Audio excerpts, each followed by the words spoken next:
Durablement engagé, le podcast de l'Académie de Besançon. Bonjour à toutes et à tous, je m'appelle Clément, je suis élève de seconde au lycée Victor Hugo à Besançon et actuellement en stage au service communication de l'Académie de Besançon. Donc aujourd'hui, je me prête à l'exercice d'animateur pour ce nouvel épisode du podcast Durablement engagé. Un rendez-vous mensuel où l'on parle bien-être, citoyenneté, ambition et réussite des élèves. Ce podcast donne la parole à celles et ceux qui s'engagent au quotidien pour la jeunesse, mais aussi aux élèves eux-mêmes. Pour ce dernier épisode de l'année scolaire, nous allons parler des stages de seconde, un dispositif mis en place depuis l'année dernière, s'étendant sur 2 semaines. Il permet aux élèves de découvrir le monde professionnel, d'affiner leurs projets d'orientation et de développer de nouvelles compétences. Aujourd'hui, j'ai le plaisir d'accueillir 2 invités, Kenzo, élève de seconde au lycée Xavier Marmier de Pontarlier, actuellement au stage au service de l'équipe mobile du rectorat de l'Académie de Besançon, ainsi que Joséphine Sbafo, conseillère technique sécurité défense, accompagnant Kenzo durant son stage.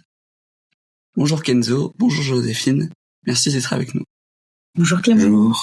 Donc Kenzo, tu es arrivé il y a maintenant 2 semaines au sein de l'équipe mobile de sécurité.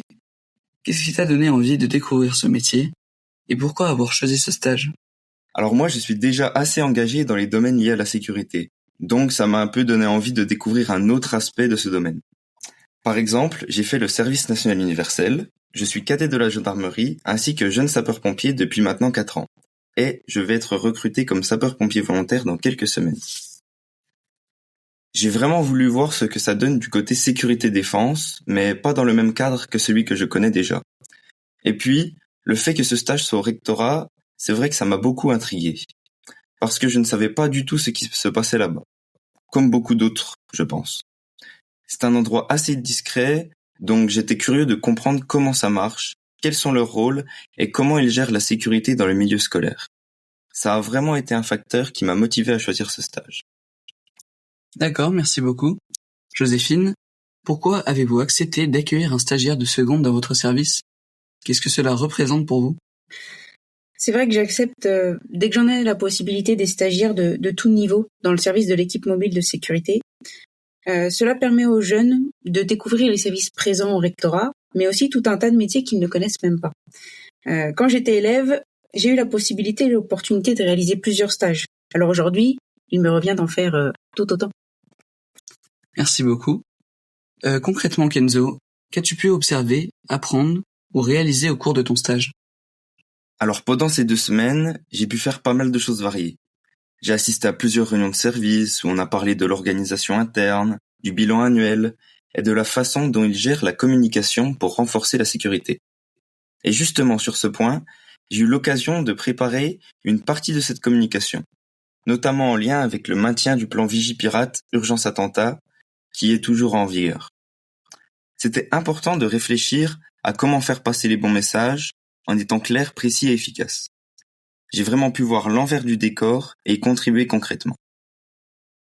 Une chose qui m'a marqué, c'est une action de prévention à laquelle j'ai participé au CM Pro de Vaucluse. C'est un établissement qui accompagne les jeunes avec des handicaps psychiques ou intellectuels et j'ai pu échanger directement avec eux pour les sensibiliser aux risques liés aux écrans, aux réseaux sociaux et aux jeux vidéo. C'était très intéressant parce que ça m'a permis de voir comment on peut adapter la communication selon les personnes et l'importance de cette prévention. J'ai eu l'occasion de rencontrer le lieutenant-colonel Combo du 35e régiment d'infanterie de Belfort pour parler de l'organisation de certaines formations. Ce moment a été très enrichissant parce que j'ai pu comprendre les liens entre le monde militaire et le monde de l'éducation. Mais ce que j'ai le plus apprécié, c'est que je n'étais pas juste là à écouter ou à observer. On m'a confié de vraies missions. J'ai pu participer activement, ce qui m'a permis d'être un véritable acteur de mon stage.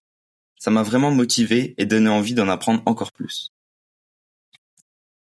Selon vous, Joséphine, quels bénéfices un tel stage peut-il apporter aux élèves, en termes de compétences, de posture professionnelle ou même de prise de confiance ? Je pense que ce stage leur permet de découvrir un environnement professionnel avec une diversité de métiers, de missions pour les aider à mûrir leur choix d'orientation. En termes de compétences, En tant que tutrice, on essaye de leur faire partager notre quotidien, de leur faire réaliser des tâches intéressantes, et aussi de les faire participer à l'activité du service pour qu'ils puissent gagner en maturité, en assurance, et puis pour qu'ils puissent après continuer à réfléchir sur leur orientation en disant qu'est-ce qui va me plaire, qu'est-ce qui va pas me plaire, pour les aider aussi dans ce choix. Kenzo, est-ce que ce stage t'a permis de mieux définir ton projet professionnel? As-tu eu des surprises ou découvertes marquantes?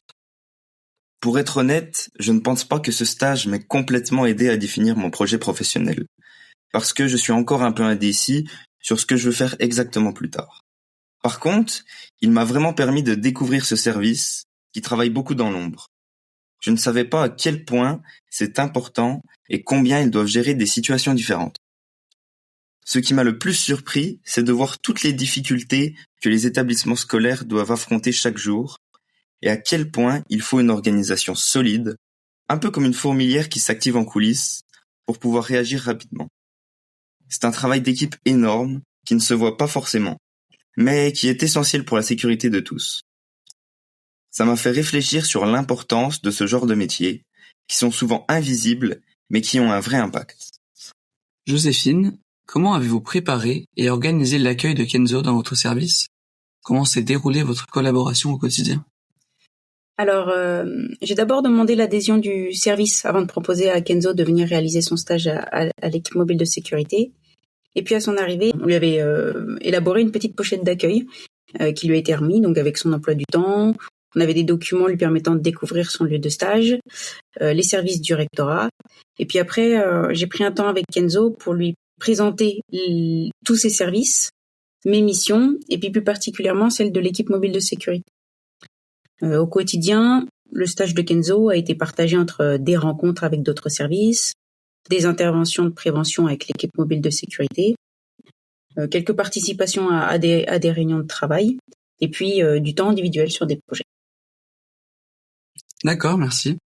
Kenzo, est-ce que ce stage t'a aussi permis de réfléchir au type d'environnement de travail qui te conviendrait, à ce que tu recherches ou souhaites éviter dans ton futur métier? Oui, carrément. Ce que j'ai surtout aimé, c'est qu'on ne reste pas juste enfermé dans un bureau toute la journée. J'ai vraiment apprécié les déplacements, d'aller sur le terrain, rencontrer les gens, surtout les élèves. C'est ce contact humain qui m'a plu. Le fait d'échanger, d'expliquer, de sensibiliser. Après, travailler au bureau, c'est important aussi, parce qu'il faut organiser les choses. Mais c'est pas juste rester seul devant un ordinateur. Il y a une vraie collaboration, des discussions, du travail en équipe. Ça m'a fait réaliser que j'aimerais bien un environnement où je peux bouger, rencontrer du monde, mais aussi où je peux m'impliquer dans des projets concrets et pas juste faire un travail répétitif. Je sais que j'aimerais éviter un boulot trop isolé ou trop monotone, où t'es seul et où tu fais toujours la même chose. Ce stage m'a vraiment aidé à mieux voir ce que je recherche, même si je n'ai pas encore toutes les réponses pour mon futur métier. Merci beaucoup pour cette réponse. Et enfin, une dernière question pour vous, Joséphine. En tant que tutrice, que signifie pour vous le fait d'être durablement engagée? Pour moi, c'est d'être durablement engagé auprès des élèves, dans leur questionnement, dans leur curiosité. C'est échanger, partager, transmettre toujours avec passion et bienveillance. Merci à vous deux d'avoir pris le temps de répondre à toutes ces questions. De mon côté, j'ai vraiment été ravi d'animer cet épisode du podcast. Vous pouvez retrouver tous les épisodes de cette année sur la playlist de la chaîne YouTube Acamédia Besançon. Pour la suite, rendez-vous l'année scolaire prochaine. À bientôt.